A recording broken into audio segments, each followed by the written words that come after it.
C'est avec beaucoup de joie, encore une fois, que je vous retrouve pour partager avec vous la parole du Seigneur. Merci d'avoir choisi d'être avec nous sur Hope Channel. Et je suis sûr que cette parole, qui est la parole de vie, cette parole qui est une lampe à notre pied et une lumière sur notre sentier, trouvera le chemin de notre cœur. Cette parole va nous édifier et encourager à continuer notre cheminement vers la patrie céleste. Je vous emmène aujourd'hui dans le Nouveau Testament. Une histoire qui est relatée par Jean, l'évangéliste. Jean était le plus jeune des 12 disciples et c'est lui seul qui partage avec nous l'histoire du premier miracle de Jésus. Je me suis souvent posé la question pourquoi Jean, ou du moins pourquoi Jésus, a voulu commencer son premier miracle dans un mariage. Il aurait pu faire son premier miracle à l'hôpital, il aurait pu guérir quelqu'un qui était malade, il aurait pu rendre la vue à un aveugle, il aurait pu faire à ce qu'un handicapé puisse marcher, il aurait pu faire d'autres miracles, ou il aurait pu commencer son ministère avec un autre miracle. Mais il a choisi, il a voulu faire son premier miracle dans un mariage. Et c'est seulement l'apôtre Jean, le bien-aimé, qui nous partage cette histoire. Si vous avez votre Bible chez vous, manuel ou électronique, ou peu importe sur quelle version que vous pouvez lire la parole de Dieu, venez avec moi dans l'Évangile selon Saint Jean, le chapitre 2, et j'aimerais partager avec vous cette histoire qui se trouve dans ce chapitre. Et je lis le texte à partir du verset 1. 3 jours après, il eut des noces à Cana en Galilée. La mère de Jésus était là. Et Jésus fut aussi invité aux noces avec ses disciples. Qui était invité à ce mariage? Jésus. Il n'était pas seul, Jésus. Il était aussi avec ses disciples. Et le mariage s'est déroulé dans un endroit précis. L'apôtre Jean précise. Il donne les détails. Maintenant, j'arrive à comprendre pourquoi Jésus commence-t-il son premier miracle dans un mariage. Et pourquoi à Cana en Galilée? Car Cana signifie roseau, et roseau aussi veut donner la définition de la fragilité. Vous êtes d'accord avec moi qu'un mariage c'est fragile? Quand deux personnes commencent à vivre ensemble après le mariage, les premières années de ceux et celles qui vont s'unir dans le lien du mariage, ils rencontrent des difficultés, ils rencontrent des problèmes, ils ont des conflits à résoudre, ils n'arrivent pas des fois à s'entendre pour la première année de leur mariage. Et ici, Jésus commence son premier miracle là où il y a la fragilité. En d'autres mots, j'arrive encore plus à comprendre pourquoi Jésus commence son premier miracle dans un mariage, parce que ce mariage me rappelle de ce qui s'est passé au commencement dans le livre de la Genèse. Et qu'est-ce qu'il y avait au commencement dans le livre de la Genèse, le chapitre 1 et le chapitre 2? Après avoir créé le monde, après avoir embelli l'atmosphère, après avoir placé les poissons, les oiseaux, les fruits, les arbres et les bétails dans les champs, Jésus, Dieu forma l'homme, il créa l'homme à son image, il le créa à l'image de Dieu. Et arrivé un moment, Dieu dit, il n'est pas bon que la femme soit seule, et je vais lui créer une aide semblable. Et c'était qui? C'était Ève, sa femme. Et qu'est-ce qui s'est passé au commencement? Au commencement, dans Genèse le chapitre 2, après avoir été créés par Dieu, Adam et Ève ont failli à leur responsabilité. Au lieu d'écouter seulement la voix de Dieu, ils ont commencé à écouter la voix du diable. Et c'est là que commence le conflit. Quand on commence à écouter la voix du diable et non pas la voix de Dieu, quand on commence à se pencher vers le mal et ne pas se pencher vers Dieu, quand on commence à se pencher vers ce que les autres racontent et non pas vers ce que Dieu nous partage et ce que Dieu nous donne. Jean, le chapitre 2, est en parallèle avec Genèse, le chapitre 2. Le chapitre 2 du livre de la Genèse nous parle de la chute de l'homme. Mais dans Jean, le chapitre 2, nous parle que l'homme allait aussi faillir dans son mariage. Heureusement que Jésus était là. Au commencement, il y avait le serpent qui est venu perturber le plan de Dieu. Et ici, dans ce mariage, il y avait un manque. Et ce manque allait aussi perturber la vie de ce couple, allait perturber la relation de l'époux et de l'épouse. Heureusement que Jésus était là. Oui, heureusement que Jésus était là. Et parce que Jésus, il était invité dans ce mariage avec ses disciples, il y avait un manque dans le verset 3. Le vin ayant manqué, la mère de Jésus lui dit, ils n'ont plus de vin. Le verset 4, Jésus lui répondit, femme, qu'y a-t-il entre moi et toi? Mon heure n'est pas encore venue. Même si ce n'était pas l'heure de Jésus pour faire un miracle, pour que son nom soit connu, parce que c'était là, à ce moment précis, qu'il allait commencer son ministère. Dans Jean le chapitre 2.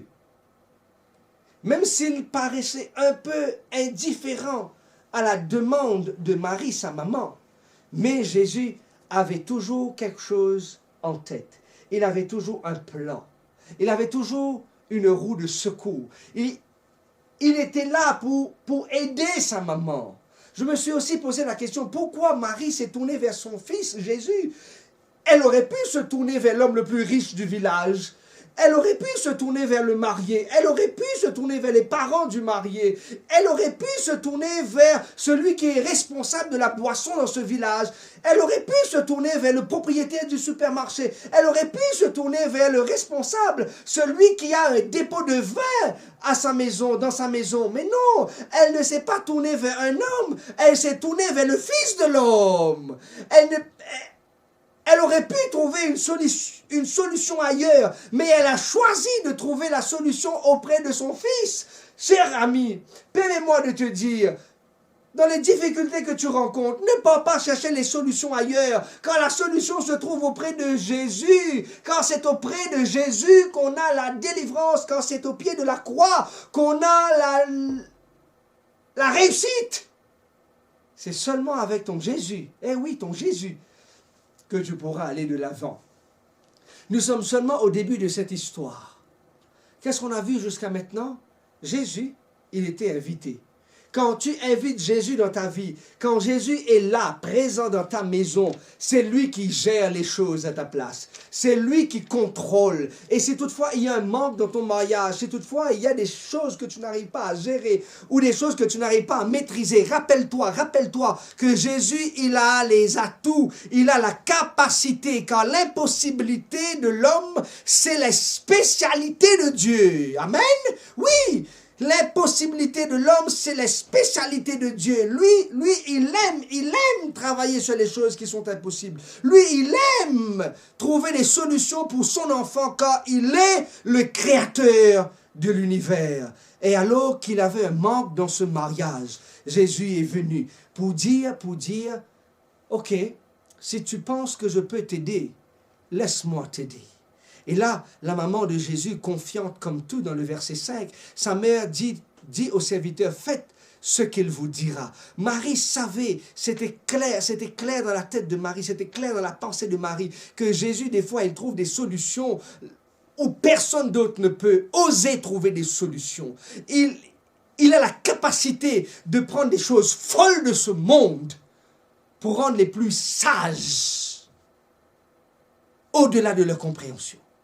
Il a la capacité de prendre les choses ordinaires de ce monde pour faire des choses extraordinaires. Et Marie savait, parce que ce n'était pas la première fois, même si la Bible confirme que c'est Marie pour la première fois qu'elle parle ici dans cette histoire. Mais je suis sûr, je reste convaincu, ce n'était pas le premier problème que Marie a rencontré. Elle a rencontré des problèmes à plusieurs reprises avec son mari Joseph à la maison. Mais Jésus probablement, certainement, trouvait des solutions pour sa maman, pour ses parents.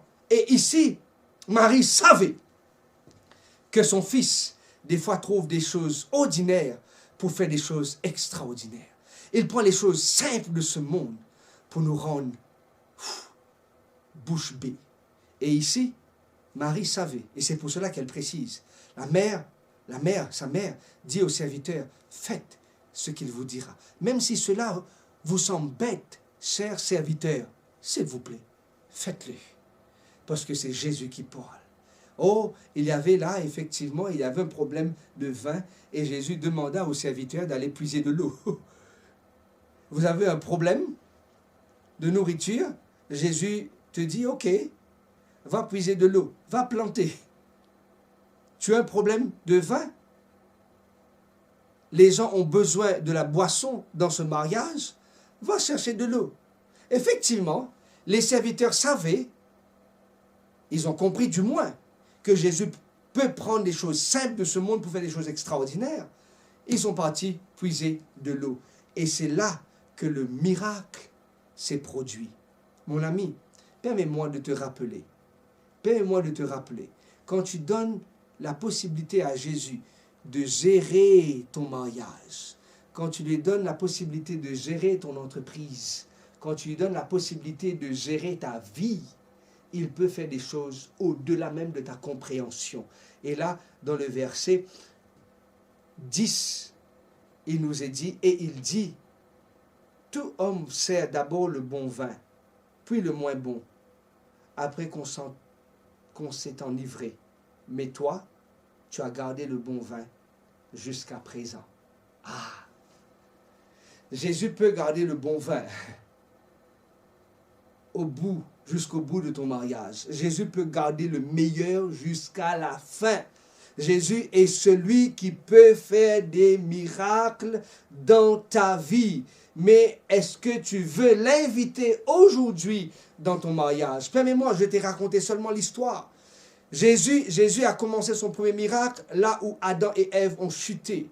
Les deux ont chuté dans leur mariage. Dans Genèse, le chapitre 2, tu peux voir l'histoire. Mais dans Jean, le chapitre 2, tu peux voir la présence de Jésus qui vient rétablir le mariage. Dans cette fragilité, dans ce roseau à Cana, il y a cette fragilité qui règne. Ton mariage est peut-être fragile, mais quand tu invites Jésus, il peut consolider ton mariage. Il peut te permettre d'aller de l'avant. Il peut te donner un esprit d'humilité. Il peut te rendre sage, même si tu penses que tu es plus sage que tu ne le penses. Mais Jésus, lui, il peut faire le miracle dans ta vie. La deuxième leçon, quand tu as un problème dans ta vie, n'hésite pas à te tourner vers Jésus. N'hésite pas à frapper la porte de Jésus. Matthieu, le chapitre 7, le verset 7, celui qui cherche trouve.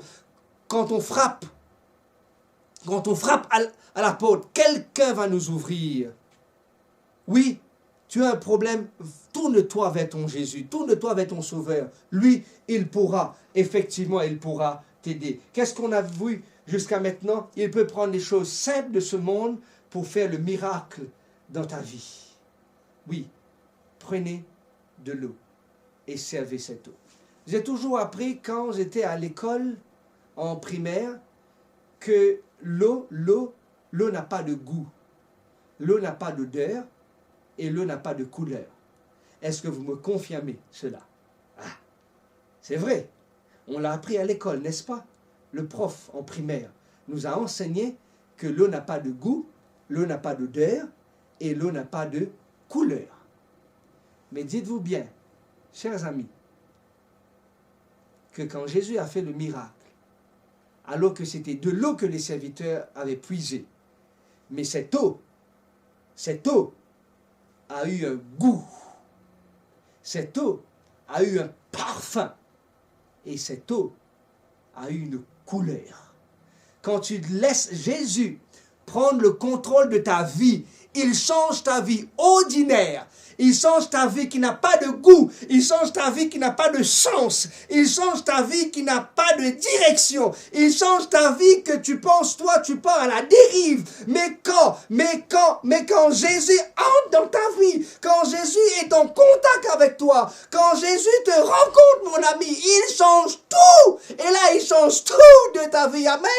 Et c'est ça mon message pour toi aujourd'hui. C'est ça le message que le Seigneur veut te partager. C'est ça que le message que Dieu veut te transmettre. Laisse ta vie qui est ordinaire se transformer par le Dieu extraordinaire. Laisse ta vie qui n'a pas de sens, qui n'a pas de couleur, qui n'a pas de goût, être transformée, être touchée par la vie de celui qui peut faire les choses extraordinaires pour toi. Ah mon ami, ma prière pour toi aujourd'hui, que Jésus puisse entrer dans ton cœur, que Jésus puisse te transformer, que Jésus puisse prendre ta faible main et marcher avec toi, et que très bientôt, quand Jésus reviendra, que tu sois présent avec lui dans ce grand rendez-vous.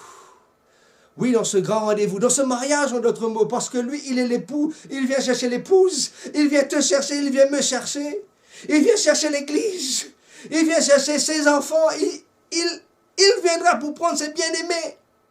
Que Dieu puisse t'aider, que Dieu puisse cheminer avec toi et que ton mariage, ta vie, soit un succès à la gloire de Dieu.